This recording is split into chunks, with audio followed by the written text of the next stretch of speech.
What up, Wizards? It's Deb from The Place, but we got no time to waste because even though it's been a couple of days since we've seen each other, it's the beginning of the week. I'd like to catch up just as much as you would. We can't. Wizards dropped another 30 cards on us, pretty typical of them this spoiler season, so we got to get through those in less than 3 hours. I'd like to do that, and I want to respect your time, so let's go ahead and get to the stuff for Monday. Now, I guess this could be considered good news. We didn't get a whole lot of commons today, but we did get 3, and they all transform. So let's take a look at them first. Kind of get them out of the way. We got to look at Order of the Mirror along with Tarkir Duneshifter and Aetherblade Agent. Order of the Mirror is just 1 and a blue for a 2/1 human knight, and that's all it really does, except you see you can also transform it for 3 and a Phyrexian white, and it transforms into Order of the Alabaster Host. This is a 3/3 Phyrexian knight.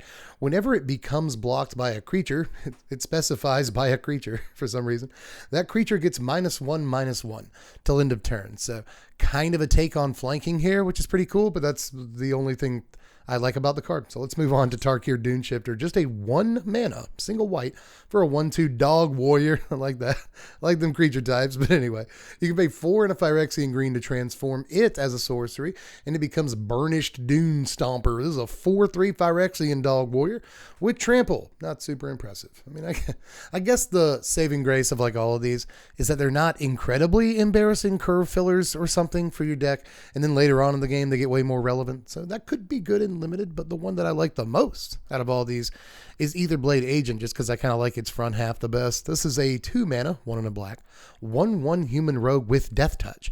You can pay 4 and a Phyrexian blue to transform it as a sorcery, and it transforms into Gitaxian Needler. This right here is 3/3. It's a Phyrexian rogue, and it's got Death Touch. When it deals combat damage to a player or a battle, you draw a card. Yeah, this is, I think, the best of these, like pretty far and away. It may cost 5.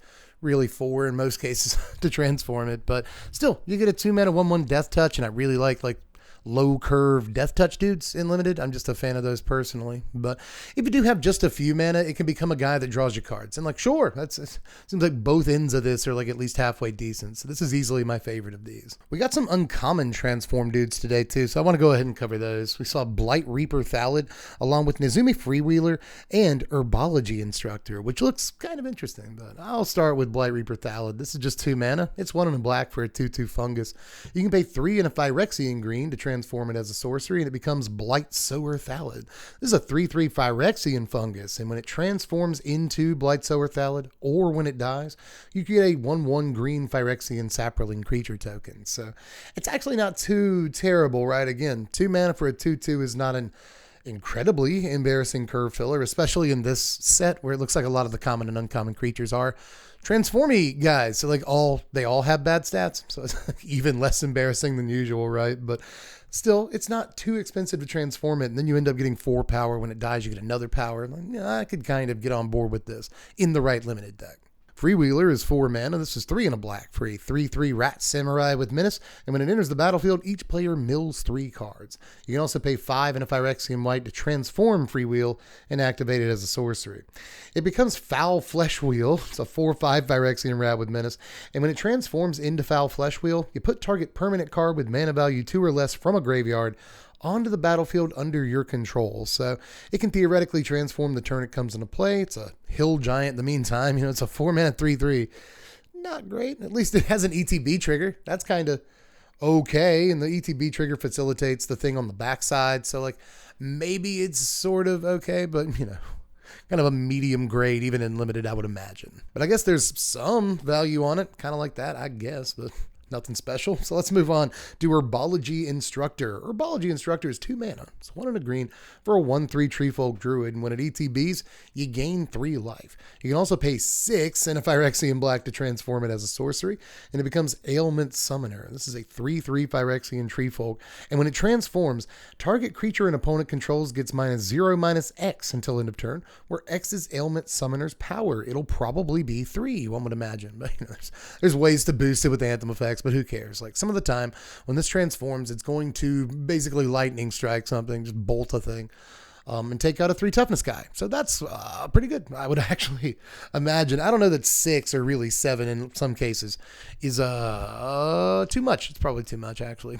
But still, it's nice to have a dude again that's not incredibly embarrassing. It's going to brick wall like some aggro-y creatures in limited some of the time. It gains you some of the life when it ETBs. I like that. It's got 2 cool-ish enter the battlefield triggers on it. So I don't hate this guy. Obviously, the transform is like priced out of standard play, so I'm not talking about that whatsoever. But in limited, we play removal. We like to play bodies. We don't really care about gaining life so much, but still, we like to play curve filling guys, decent 2-drops. And this guy's kind of all of that stuff. So I do like him a good bit. I don't know. Maybe I just attended this guy's class on exactly the right day and I caught kind of a contact, but I do like him. But we'll move on to the best of these uncommon or common, it doesn't really matter, transform guys of the day. I think this dude stands head and shoulders above the rest of the stuff we've seen so far. So he gets his own special spotlight. Here's Kinra Spell Spear. And I've had to retake this part 4 times because I keep saying Spell Spear on accident. But anyway, Kinra is 2 mana, 1 and a red for a 2/2 Jackal Warrior with Trample and Prowess. If you pay 3 and a Phyrexian blue, you can transform him as a sorcery. He transforms into Gitaxian Spellstalker. He's a 3/3 Phyrexian Jackal with Trample, Ward 2, and Prowess. I think maybe I just like seeing Prowess on a card. It makes sure that you know in reminder text that multiple instances of Prowess stack and they trigger separately, and it's really fun. So that's actually kind of cool, and you don't have to pay that much, right? Like you pay 3 mana to transform this, and you get a 3/3, which is, I guess, like a decent rate in and of itself and limited. But then you get a guy with all these abilities, and if you play 1 spell, he's a 5/5 trample. It's like difficult to deal with, So I kind of like this. Even the front half is neat. 2 mana, 2/2 trample Prowess, like almost a little pushed for standard play, but I don't think it quite gets there. Even the red-blue spells decks already have some pretty good options, but they might welcome this guy into the fold because Trample is a nice ability to pair with Prowess. And if you ever actually flip him over, he's kind of ridiculous a little bit. So I like this little dude. But we might as well keep going with the uncommons because we've only got a few of these left. Let's take a look at Collective Nightmare, Horror's Slumber, and Corruption of Tawashi next. Now, Collective Nightmare is 3 mana. It's 2 and a black for an instant. You can convoke it, and target creature gets -3/-3 until end of turn. This is actually a pretty interesting removal spell. Again, it's instant speed, so you can make your blocks and then cast it by tapping your guys, which I think makes a pretty huge difference. You can cast this for free. Although maybe I should hedge my bets here and also just point out that there's a lot of very good black removal in standard and obviously beyond, right? I mean, we got Cut Down, Infernal Grasp, Go for the Throat, and that's standard alone. So I'm really, again, not sure this quite gets there, but it is really intriguing as effectively a free removal spell. Now, the next card, Horror's Slumber, I'm trying to make sure that I'm saying horror for YouTube as clearly as possible. But this card is actually like kind of similar. It's like the blue version of the card we just saw, which actually means it's kind of worse in this case because blue can't outright remove stuff. But this is 4 mana, 3 and a blue for an instant with Convoke.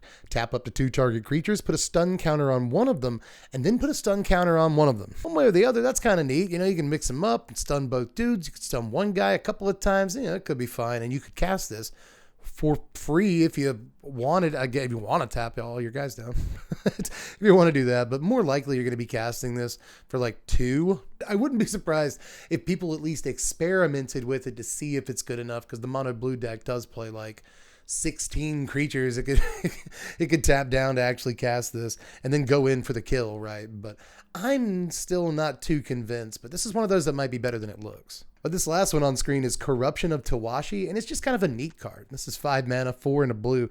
When it ETBs, you incubate 4, and then whenever a permanent you control transforms or a permanent enters the battlefield under your control transform, you can draw a card. But you can only do this once each turn. Interesting wording. We've seen, this ability triggers only once each turn. But I guess they've decided to lighten up the word load a little bit. Do this only once each turn. It sounds much more like a command. But anyway, despite all that, just a neat card. It costs way too much mana, just a ridiculous amount of mana. But I imagine in a game of limited, this might draw you like 2-3 cards and help you win the game. And it doesn't do nothing. At ETBs, you incubate 4. Next turn, you spend a little mana on that. You got a 4/4. So I want to call it a 5 mana 4/4, but it's really a 7 mana 4/4.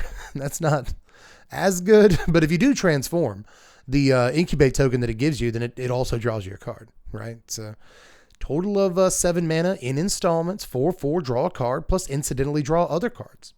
kind of cool. But we only have 3 more uncommons to look at today, so let's take a gander at them, and then we'll get on to the battles, and then the rares after that. But we got to see Phyrexian Awakening, Lithomantic Barrage, and Phyrexian Censor today. Now, Awakening is 3 mana, it's 2 and a white for an enchantment. Whenever Awakening enters the battlefield, you incubate 4. Phyrexians you control have Vigilance, so a neat little global effect on a not incredibly expensive enchantment that also incubates 4. So like 5 mana for a 4/4 isn't the worst rate in limited, and that 4/4 will like guaranteed have Vigilance if this is still on the table. So I don't hate this. I actually think this is like pretty cool.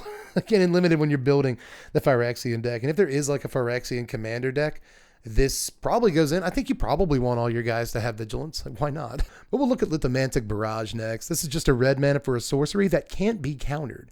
It deals 1 damage to target creature or planeswalker, but it deals 5 damage instead if the target is white and or blue. So this can take out Wandering Emperors pretty easily for a mana. Probably take out Eternal Wanderers pretty easily for just the 1 mana. So pretty nice little sideboard card for red here, but this is not necessarily one of those that I think you can just main deck like some of the other ones we've seen. So let's look at Phyrexian Censor. This card I actually want to talk about for a second. This is 3 mana, 2 and a white for a 3/3 Phyrexian Wizard.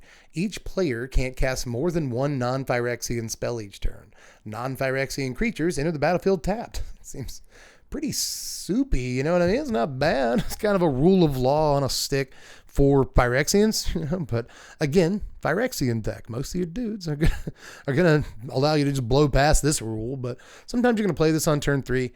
On the draw, your opponent's going to untap, play Sheoldred. It's like, well, I was only going to play 1 spell anyway, and it's Phyrexian, so it comes in untapped. But against a ton of opponents, this is going to be extremely irritating, depending on what you're playing with. You can never double spell into it. If you actually try to play creatures, you can't block with them that turn. It's just, if you have hasty dudes, no you don't. Not a terrible package when you really get down to it. But it's mom spoiler season, so you know what time it is. It's the midway point of the video, and we got to talk about battles. Yeah, there's more. There's more of them. I looked on Scryfall before I started the video, and apparently there are 30 of these so far, and we can stop. We can stop. There's still like 45 cards left to be previewed in the set. I would really kind of like if none of them were battles. And I'm coming around. I don't hate battles as much as I did when I first saw them, but you're going to do a new card type, and it's like super complex, especially for newer players, and this, blah, blah. But you're going to put 30 of them in the set. That's a lot, man. That's so many, but I guess let's get through these. So let's look at the Battle of Kairim. Is that what the name of the card is? I could be wrong. It's the Battle of Kairim. I was close. This is just 4 mana. Only 4 mana. 2 and a red and a white for a 5 defense siege. And when it enters the battlefield, up to 2 target creatures each get +2/+0 and gain vigilance and haste until end of turn. Now, if you can deal all that damage to it, it becomes Valor's Reach Tag Team. Back again. Check the directs. Baby, let's begin. Party on, party people, let me hear some noise. This is a sorcery. It creates 2/3/2 red and white warrior creature tokens with whenever this creature and at least 1 other creature token attack, put a +1/+1 counter on this creature. So this isn't as bad as it looks, right? For 4 mana, you get out of nowhere vigilance and haste +2/+0 on 2 guys, which is, not great, but it could be worse, and it could actually help you just tackle this battle as soon as it enters the battlefield, which I kind of like. And then once you get tag team back again, check the directs, baby, let begin. You get 6 power that threatens to become way more power. Like if they actually get to attack, it becomes 8 power for this 4 mana, and you actually kind of got 12 power out of it because of the ETB. So like, this is probably not actually playable, but the more I talk about it, the more I talk myself into it. So I should move on so I don't continue doing that. I'm pretty sure this card is bad. But let's move on to Invasion of Old Gratha. I am losing my mind over the back half of this card. But anyway, just because of who it is, not because of what it does. I just like who it is. But this is 5 mana, 4 and a black for a 5 defense battle. And when it ETBs, it deals 3 damage to any other target. Can't hit itself, sadly. But you also gain 3 life. So drain 3 on a target when it ETBs. And when you do all that damage, when you do all that damage to it, it becomes Grandmother Ravi Singer, the ex-Planeswalker, ladies and gentlemen, Grandmama Singer from Homelands. We're here. This is a 3/3 legendary human wizard with flying. And whenever a creature an opponent controls dies, you put a +1/+1 counter on Grandmother Singer and you gain 1 life. Card's not that good. It's just not actually that incredible of a Magic card, but I just love that we're calling back to Grandmama Singer. It took a battle to do it, which I don't feel great about. But still, Grandmama Singer she still sucks. She wasn't great the first time she was around. I guess sometimes you catch her in sideboards and stuff, but it's still, she continues the tradition. She continues the tradition of not being a super great card, but still one that I really like. I like this character. But up next, it's Eldraine. Good riddance. They're invading Eldraine. anyway, I kind of can't wait to go back to Eldraine for real later on this year. In case you didn't know, we are doing that. But people have been DMing me about this card because I just said a thing in a video and then this card came out. We'll get to it. It's 4 mana, 3 and a black for a 4... What did I call it? Defense? 4 defense battle. And when DTBs, target opponent discards 2 cards. If you turn it over, it becomes, I always want to say Pickle Fairies, which is a hilarious image. It's like a pickle with wings flying around. Anyway, it's Prickle Fairies is the actual name of the card. It's a 2/2 fairy with flying. And check this out. At the beginning of each opponent's upkeep, if that player has 2 or fewer cards in hand, Prickle Fairies deals 2 damage to them. There it is, everybody. In the recent video where I was talking about like dead deck archetypes and standard, I was saying that we haven't had a discard deck in a while. It's because we don't have like a rack effect or a Megrim or like something like that. And this is about as close as it gets right here. The problem is it sucks. It's not a very good card. It's like strictly worse Mind Rot on the front, which is not where you want to be most of the time. And it's kind of sort of difficult to turn over. That's a fair amount of health. And what you actually do, you get a 2/2 flyer. They blow away with a play with fire. Poop. It's not.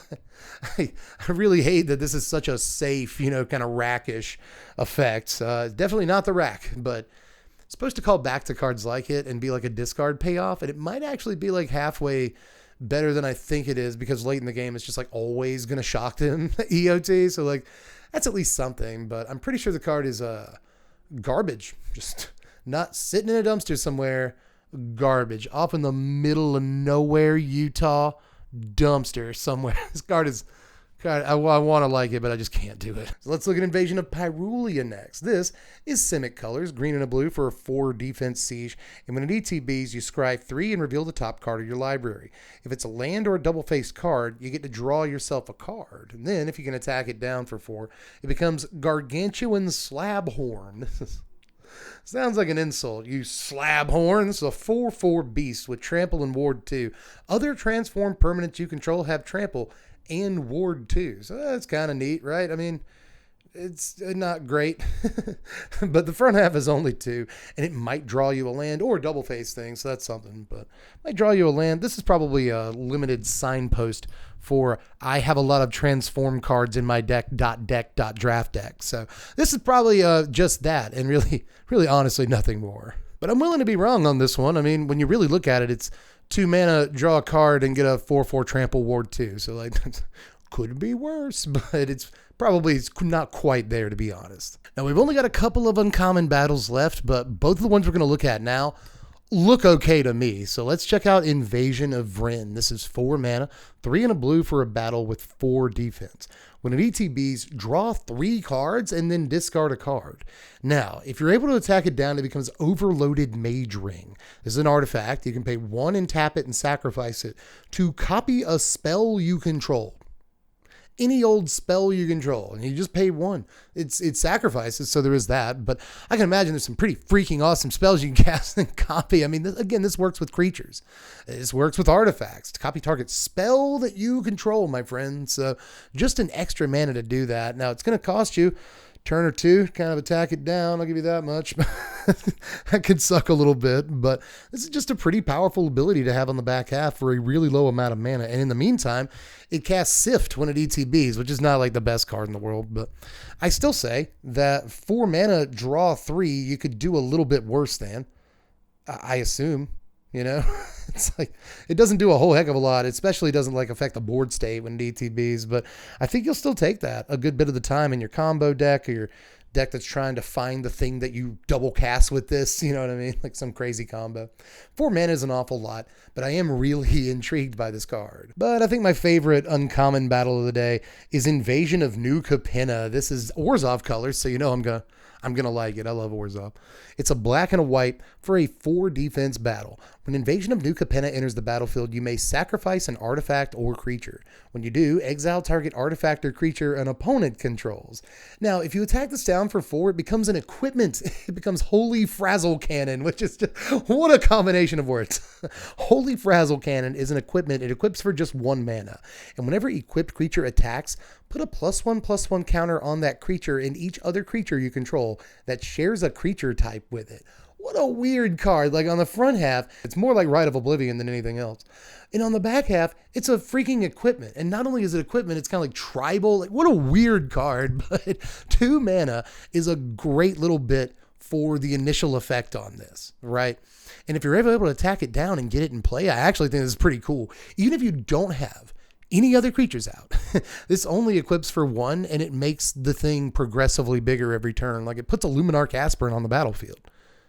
Effectively, right? Is that not what this is? It puts a Luminarch Aspirant on the battlefield every turn once you get the equipment out. It's super, super cheap to equip and move around if you needed to. And if you have, like, even if your deck's not tribal, again, you just have like 2 Graveyard Trespassers out, right?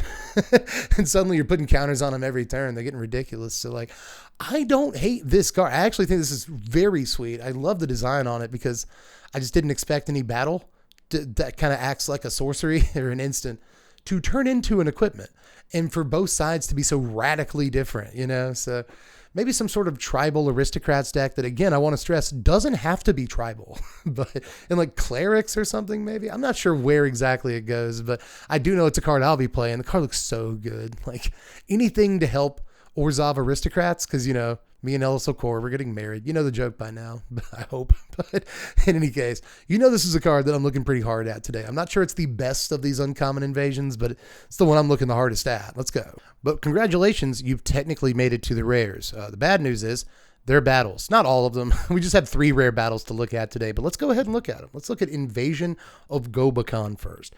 This is 2 mana, 1 and a white for a 3 defense battle. That's relatively low. And when it enters the battlefield, you look at target opponent's hand.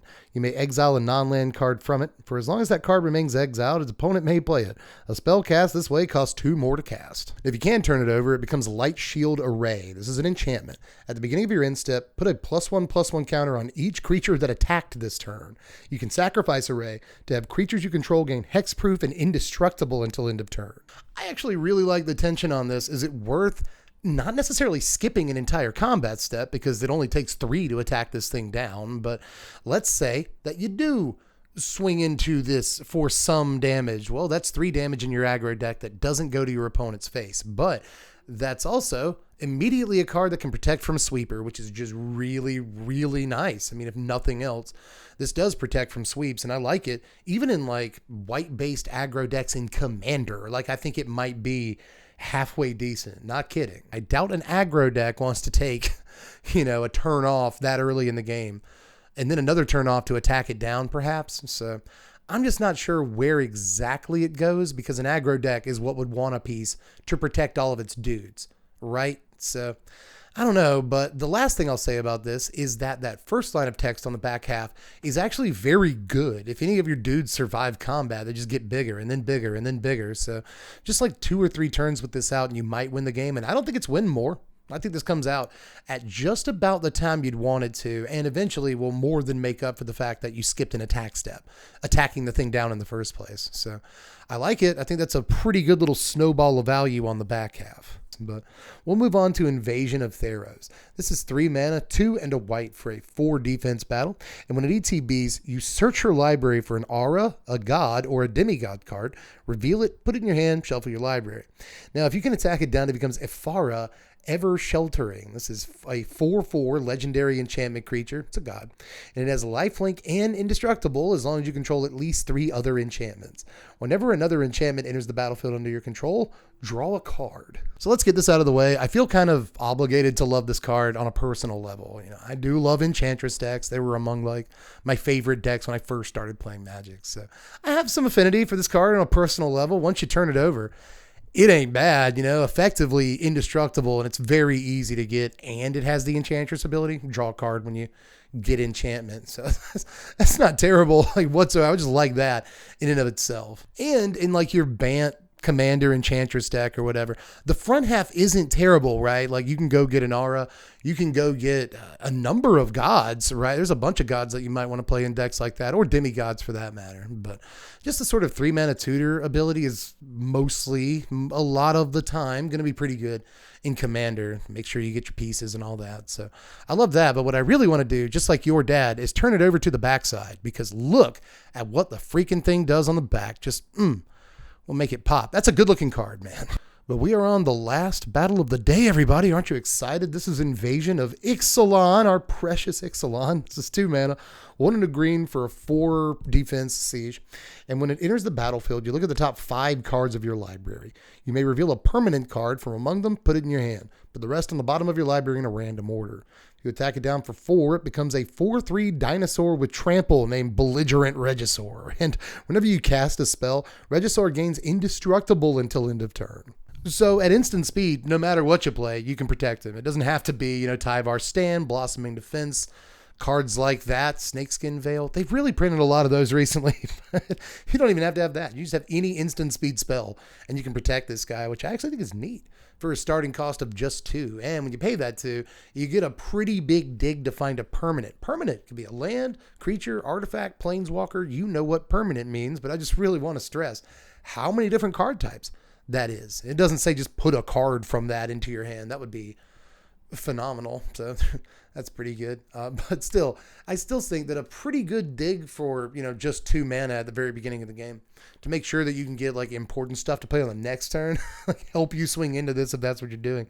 Not too bad. And incidentally, if you ever do swing over into it, you get a big guy, it attacks for exactly what you swung into it for, which kind of sucks, but if the game's going to go long anyway, it'd be nice to have an indestructible dude on your side to smash him for combat damage. So I do kind of like this thing. Like overall, I still don't love battles, but there's a few that I really can't wait to play. And among them are like Battle of New Kapena. That looks pretty good. I like the other Orzhov battle too. I'm sensing a pattern, but there's a couple of battles I really want to play. And I'm not sure that Ixalan is one of them, but I do want to mess around with it. There's a difference there.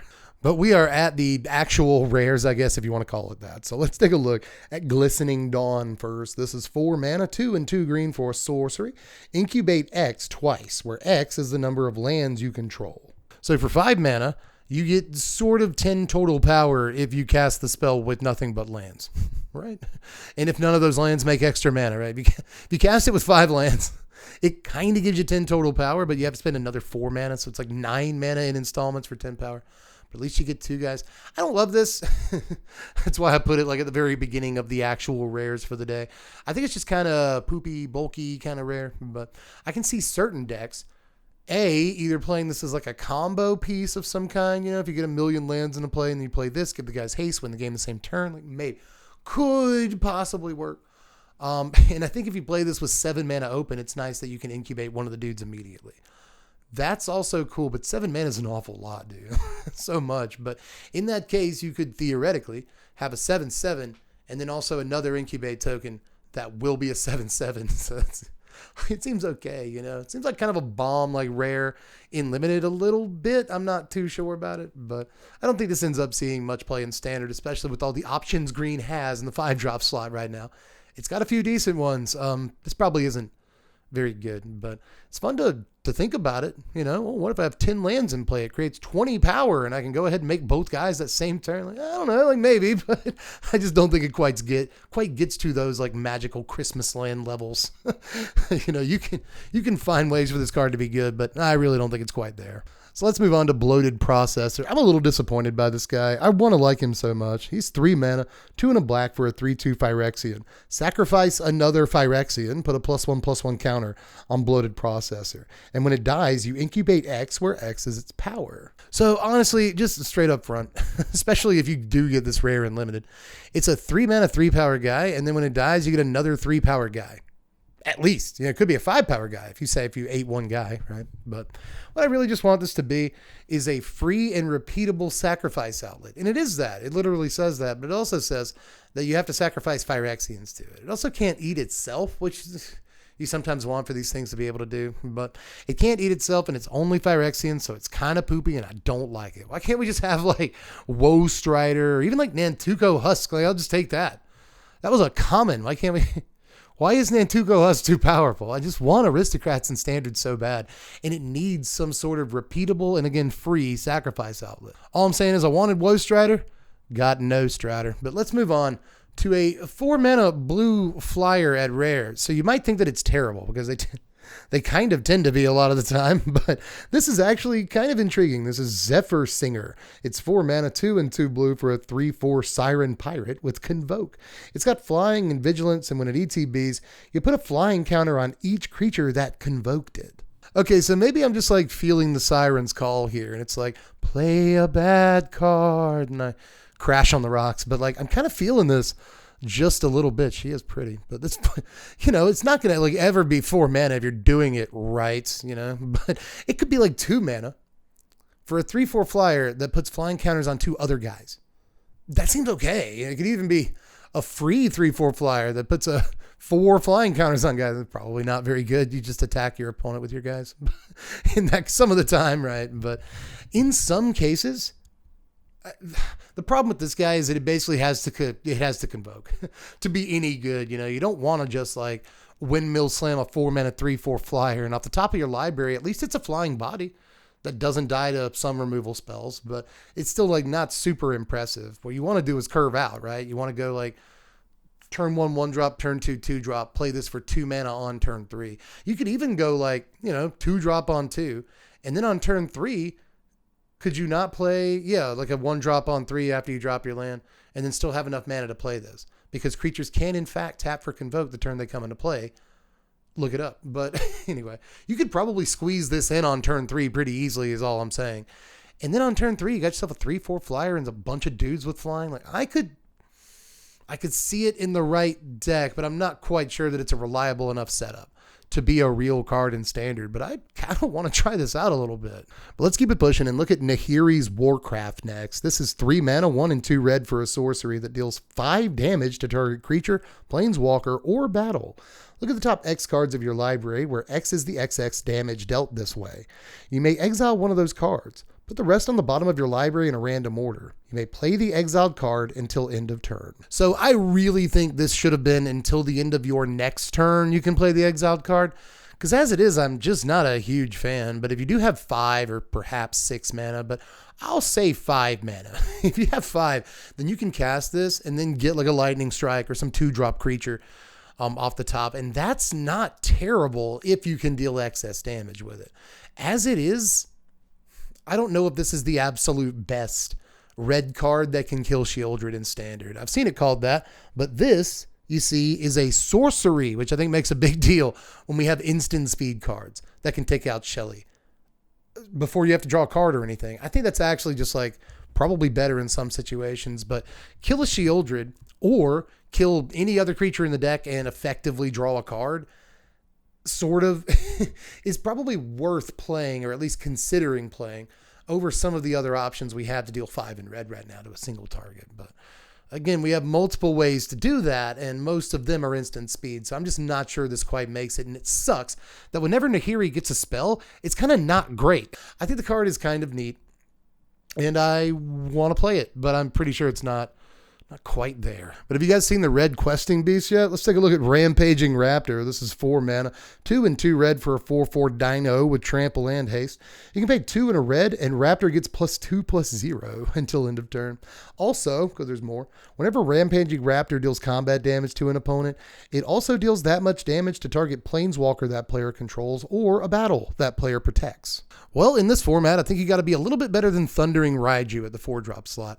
And I'm not actually convinced this is in the decks that want to play either one of those cards, right? In your mono red deck, I think all the stuff Thundering Raiju does is better. It just puts counters on other stuff. It deals excess damage outside of combat.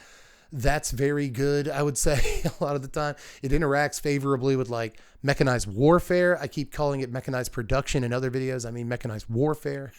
Synergizes very well with that. And this doesn't do that as much, I guess, and that kind of sucks, but I still think the card is really good. Just being able to like double dip on planeswalkers and stuff, hit them and hit their walker is good. Ditto battles. This works like really nicely with battles. So I like that. But a 4 mana 4/4 trample haste is like decent enough stats by itself. And if it does literally anything else, then it's like worthy of consideration for standard. So probably like all in all, one of the best cards we saw today, just in terms of rate. And again, flashbacks to questing bees. I like to call this a fixed questing beast. This is the amount of stuff a questing beast should have done, right? But it's really not that much of a difference when you think about it. And this one has haste, so that's honestly kind of scary. But up next, let's check out Rona, Herald of Invasion. This is 2 mana, 1 and a blue for a 1/3 legendary human wizard. Whenever you cast a legendary spell, you can untap Rona, Herald of Invasion. You can also tap her to draw a card and then discard a card. You can also pay 5 and a Phyrexian black mana to transform her as a sorcery. When you do, you get Rona, Tolarian Obliterator. This is a 5/5 legendary Phyrexian wizard with trample. And whenever a source deals damage to Rona, that source's controller exiles a card from their hand at random.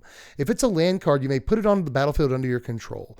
Otherwise, you can cast it without paying its mana cost. Woo! Like, in case you need this prompt, we are now getting into the very good cards from today. On the front half, this is Merfolk Looter with 3 toughness that also just like randomly untaps when you play Legends, which you will. This goes into the Esper Legends deck pretty obviously. So between Skrell, Rafine, Thalia, blah, blah, blah, Shieldred, you'll find ways to untap this and drop multiple cards in a turn, which is just absolute gas. What a good looking card. Just on the front half, I think this card could have just been the front half and it's like mildly playable. But when you flip it over, which doesn't cost like all the resources in the world, what is it, 5 and a Phyrexian black? Yep, nailed it. So when you flip it over, you just get an Obliterator. You get it for 5 mana, you get a 5/5, right? It's not bad. And then if your opponent ever blocks it or like hits it with a removal spell that does damage, but if your opponent ever blocks it, you just get to like have their cards. You got a 5/5 that they're hella incentivized to never block. Just let it on through. Right this way, Rona. I don't know if they're going to block this unless they just don't have cards in their hand. They're probably then they will. If you untap with this on 3 and you tap it and then play Thalia or Rafine or something like that and untap it, then you're having a great time, aren't you? Have you created enough value yet? Probably. But again, if you ever get to transform it, it's unbelievable. So I've talked enough about Rona. I think I've said all I need to say. I'm really impressed with this one. I like Merfolk Looter and I like whatever's going on in the back. It's like, weird version of a Phyrexian Obliterator. I like whatever they're doing with it. So more than solid card. But I think I'm done having a bona for Rona. Let's check out Jeru and Hazaret next. This is 5 mana, 2 red and a white for a 5/4 legendary human god. As long as you have 1 or fewer cards in your hand, Jeru and Hazaret has vigilance and haste. Whenever Jeru and Hazaret attacks, look at the top 6 cards of your library. You may exile a legendary creature card from among them. Put the rest on the bottom of your library in a random order. Until end of turn, you may cast the exiled card without paying its mana cost. You can tell the card is okay when like all I can really do is kind of laugh about it. As soon as we get back to my face, I'm like, that's kind of how I feel about this, man. It's 5 mana, right? Is that? Yeah, 2 + 3 is 5. Nailed it. I know my learnings, but this is 5 mana for a 5-power dude that probably has vigilance and haste if you're doing it right. And it's Heckbent, right? It's not Hellbent. Yeah, Hellbent is when you have no cards in your hand. Heckbent, we call it, is when you have 1 or fewer, and that's super easy to have in your aggro deck by this point in the game. But does your aggro deck want 5 drops in it? Is the problem. Does your Legends deck in Boros colors want this? Yes. I think yes is actually the answer to that. There's kind of some tension here because if you want to cast like a 7-drop legend off the top of your library, you might be able to do that, but then you have to play 7 drops in your deck. And that makes it a little less likely that you'll actually be Heckbent when you play this, and it can swing without your opponent knowing that you were about to do that. I think it's just really important to get this down with vigilance and haste whenever possible. But as we've seen in the not too distant past, it was kind of distant. Amonkhet was kind of forever ago now, but still, it's not too hard to get Heckbent and actually get like the total value off of this. Take your opponent by surprise and get a free dude out of it, So again, in some sort of maybe 5-color Legends deck or the Joda deck or something like that, this could easily go in, or maybe just Mardu Legends. I'm not really sure, but getting a free guy off of this and an out of nowhere attack is probably disgusting, and it might win you the game, So I've said that about a lot of cards in this set though. So I guess we'll test the theory that if every card is ridiculous, no cards are ridiculous. Now we're into the mythics, which means we only have a couple of cards left. So let's take a look at Crux and Kinra. These are two cool dudes to be hanging out together. It's 6 mana though. That's a lot. 3 and then Mardu colors, red, white, black. For a 6/6 legendary elder giant dog with vigilance, menace, and lifelink. Whenever Crux and Kinra enters the battlefield or attacks, you may exile 5 cards from your graveyard. When you do, return target creature card from your graveyard to the battlefield. So this kind of reminds me of Olivia, and I've gone crazy about Olivia before. I want that card to be good, but this hasn't been. But this might be a version of Olivia that's a little bit better, perhaps, and at least plays well with Olivia, you know, because you get this. You use it to get Olivia gets something else, and you just have a great time, you know. But I'm not sure that's going to work the way you want it to. But this is at least like semi-hard castable. There's that, you know. But a reanimation spell seems like it would make this really good. The problem is your deck has to be nearly entirely devoted to reanimation if you want this to work correctly, because you need the reanimation spell to bring this into play, and then you need 6 other cards in your graveyard, right? Because you have to exile 5 of them and then bring back the good thing. So that's a lot of cards to have in your yard to get this to like to work the way you want it to. But once it's in play, man, you got a 6/6 with 3 very, very good keyword abilities. So at least you got that going for you. But I'm not entirely sure how jazzed up I am about like the total package here, but it's a cool card. And that's what most of these mashups are supposed to be. Some of them are obviously more powerful than others. And if you can get this one to pop off, it's powerful. But I think it's a little bit of work, to be honest. That said, I've never really minded a little bit of hard work here and there. And we're probably going to play this on stream where we really enjoy janking around. And we'll see how much work it actually requires. But again, just like your dad, I do like that body. But barring a reloaded mythic spoiler, this is the final card of the day. Let's take a look at Urabrask. Always getting the shaft. At least it looks that way in terms of these Praetors. This is 4 mana, 2 and 2 red for a 4/4 legendary Phyrexian Praetor with first strike. Whenever you cast an instant or sorcery spell, Urabrask deals 1 damage to target opponent. Add a red. You can pay a red to exile Urabrask, then return it to the battlefield transformed under its owner's control. Activate only as a sorcery, and only if you've cast 3 or more instant and or sorcery spells this turn. It transforms into the Great Work. The Great Work on Chapter 1 deals 3 damage to target opponent and each creature they control. On Chapter 2, you create 3 treasure tokens. On Chapter 3, until end of turn, you may cast instant and sorcery spells from any graveyard. If a spell cast this way would be put into a graveyard, exile it instead. And then you exile the Great Work, you put it back in play on its front face. Okay, so it reminds me a little bit of Defiler of Red. Whatever the Red Defiler was called. Reminds me a little bit of that, but that one didn't add mana. Cast an instant. That's another mana that'll help you cast another one. That's mana that'll help you cast another one. Then eventually he'll provide you the red mana to allow him to transform. So this could cost you as little as 3 red mana technically to transform in a turn, but you have to have a lot of cards. Not necessarily in your hand. I was going to say that. You could always start off with big score or something, and that makes treasure tokens. Use the treasure tokens to cast another spell or 2, or use the score to draw into more spells you can cast. This is doable.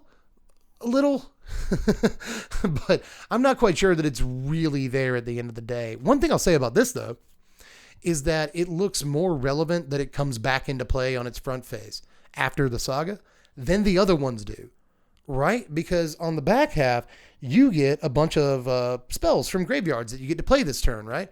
Well, you do that with the front half of Urabrask in play, so all the spells you're slinging around deal extra damage and provide extra mana. So it actually really helps that he's on the table when you get the 3rd chapter. But in the meantime, it's a 4 mana, 4/4 first strike that provides mana and slings damage, and it's a sweeper, and it's ramp in the form of treasure tokens. Could be worse, it gives you a bunch of card advantage at the very end. So maybe some sort of big red deck that just wants all of these things. We compare it to, Elish Norn and Children, and it doesn't look like it does enough, but it still does, more than 90% of the cards in the format by pure virtue of being one of these, right? It does 6 different freaking things, and that kind of has to be respected at the end of the day. So I don't hate this card. I'm not as disappointed as I've seen sort of some people be by it. And I think that there are definitely a couple of shells I want to try this in. Again, I want Big Red to be a real deck again, so bad. So bad. And in that deck, you have to compare it to not only Rampaging Dinosaur, Rampaging Raptor. That's what it's called. But you have to compare it to like Koth. You know, you can't play all the 4-drops in the world, even though it is big red. You can play some, but you know, you don't have all the slots for 4-drops. And at the end of the day, is there room at the end for this one? I think there probably is in exactly that deck, but there's some deck building concessions you have to make. You have to play a bunch of instants and sorceries, but you also kind of have to play a 4-drop guy in your burn deck, which burn decks typically don't love to do. So I guess we'll be nice and call that tension. This might be better than people are giving it credit for, much better than people are giving it credit for. Again, just by virtue of the fact that it does all of this. It does all of this. But again, the trick might be getting it to do anything. But we have done the obligatory reload of Mythic Spoiler and of MTG previews for that matter. We double tapped, and I don't see any new cards for once. Usually there is one at the end of these videos. But boy, was this another hour-long journey into spoiler season. God, I just really appreciate you guys sticking with me for this one, because this has been a spoiler season. And now it's time for the card of the day. What's the couch card of the day going to be? Let's not look and see what we pull. What's this guy? What's this? Oh, nice. Okay. It's a Foundry Inspector. It's the retro frame Foundry Inspector. Not the worst card of all time, right? 3 mana, 3/2 construct.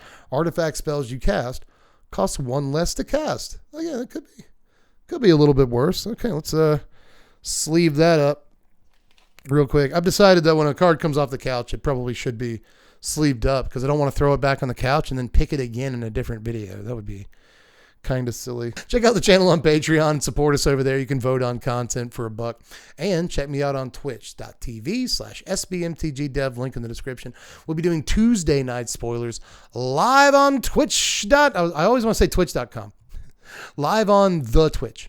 We'll be doing Tuesday night spoilers, probably around 8:30 p.m. Eastern Standard Time, if you want the exact details. But anyway, join us there and for the rest of spoiler season. And after that, top 10 sleepers, top 25 cards, decks, combos, spend $5, all kinds of, you know, we do content around here. It's kind of what I do. But anyway, that's all I got for this one, guys. So I'll catch you cats later. I am Deb from The Place. Thanks for watching, Wizards. Spread love and be kind. I'm going to put this Foundry Inspector in a sleeve real quick and just make sure that gets done.